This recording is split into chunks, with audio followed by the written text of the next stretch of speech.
यदि ये वस्तु मुझे नहीं मिली तो मैं अपूर्ण रहूंगा। और ये किसने बताया? ये मनीराम ने बताया। कोई मतलब नहीं उसका, कल्पना कर ली। देखो, और ये कल्पना होने के बाद इसी कल्पना को इच्छा कहते, कामना कहते। और एक बार आपके मन में कामना निर्माण हो गई तो उसका परिणाम कर्म में होगा ही। इसीलिए अविद्या काम कर्म। अविद्या अपने को ठीक से नहीं पहचानना, उसके कारण कामना का जन्म, और कर्म होता है ये कामना का पुत्र। तो अविद्या का पोता, कामना का पुत्र, ये है काम। तो कर्म क्षयात, इसीलिए कर्म का क्षय करना माने क्या? कर्म का क्षय करने का तात्पर्य अपने मन पर जो इच्छाओं का बोझा है, इस इच्छाओं के बोझे को कम करना। कितनी इच्छाएं? इच्छाएं 3 प्रकार की होती है। एक तो वस्तु का संग्रह करने की इच्छा, दूसरा कुछ ना कुछ करने की इच्छा, ये करना है, वो करना है, ऐसे करना है, वैसे करना है, और तीसरी सबसे भयानक इच्छा होती है दुनिया का भला करने की इच्छा। जिस कन्हैया ने दुनिया बनाई है वो अपनी दुनिया का भला नहीं कर सका।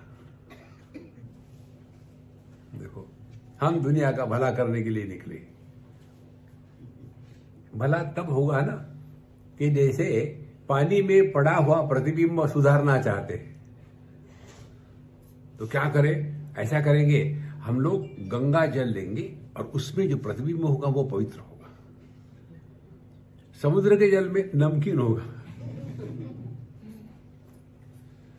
देखो संतो, ये दुनिया के चक्कर में मत पड़ना। हम इस दुनिया में अपने उद्धार के लिए आए। उद्धरेदात्मनात्मानं नात्मानं अवसादेत्, आत्मैव आत्मनो बंधु आत्मैव रिपुरात्मनः। लेकिन एक बार आदमी को ये लग जाता है ना कि ये करूं, वो करूं, इसका भला, उसका भला। देखो, ये भी एक बड़ा सात्विक सूक्ष्म अहंकार होता है दूसरे का भला करने का।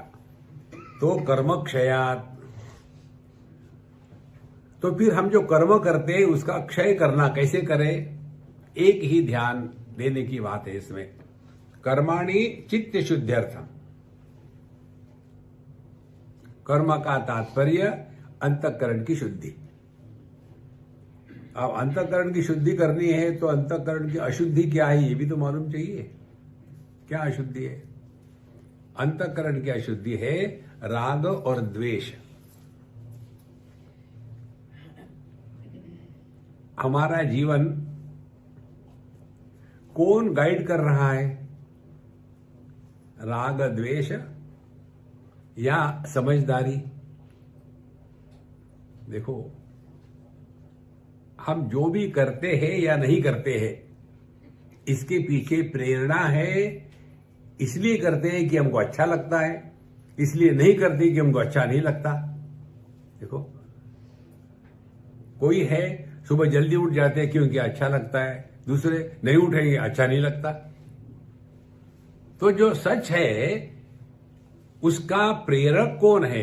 काम है कि शाम है? प्रेय है कि श्रेय है? इसीलिए कठोपनिषद में चित्र आता है कि एक जो भगवत गीता का चित्र है ना, वो कठोपनिषद लिया हुआ है कि एक रथ पर अर्जुन बैठा है, जीव देही, और उसको घोड़े लगे हुए हैं।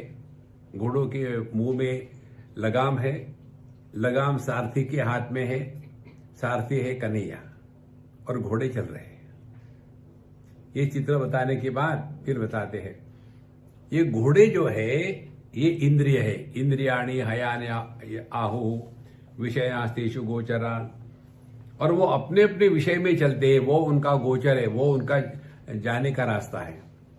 तो जो आंखें हैं वो रूप रंग में दौड़ेगी इत्यादि। और इन घोड़ों को माने इंद्रियों को कंट्रोल करने वाला कौन है? मन। और ये मन को समझदारी देने वाला कौन है? बुद्धि। देखो, और यदि हमारा सारथी, हमारा विवेक, हमारी बुद्धि एकदम मरी सड़ी हो तो क्या होगा? कल्पना करो, घोड़े बड़े तगड़े हैं, उच्छृंखल है और उसको लगाम से बांधा हुआ है, और ये जो विवेक, यह जो सारथी है, ये एकदम हड्डी हड्डी अगरबत्ती ब्रांड है, और उन घोड़ों ने जोर से झटका मारा तो लगाम को झटका लगेगा और सारथी जो है घोड़ों के सामने गिरेगा। देखो, और यदि सारथी तगड़ा है तो लगाम को माने मन को, माने राग द्वेष को कंट्रोल करेगा, और उसके द्वारा हमारे जो इंद्रिय नाम के घोड़े हैं वो गलत रास्ते पर नहीं जाएंगे। इसीलिए जो कर्म है, वो कर्म का प्रेरक कौन है, ये हमको स्मरण रखना है। काम है कि शाम है। देखो, इसीलिए यहां जो कहते हैं कि कर्मक्षयात, तो देह के साथ तादात्म्य जो है ये कर्मक्षय से होता है।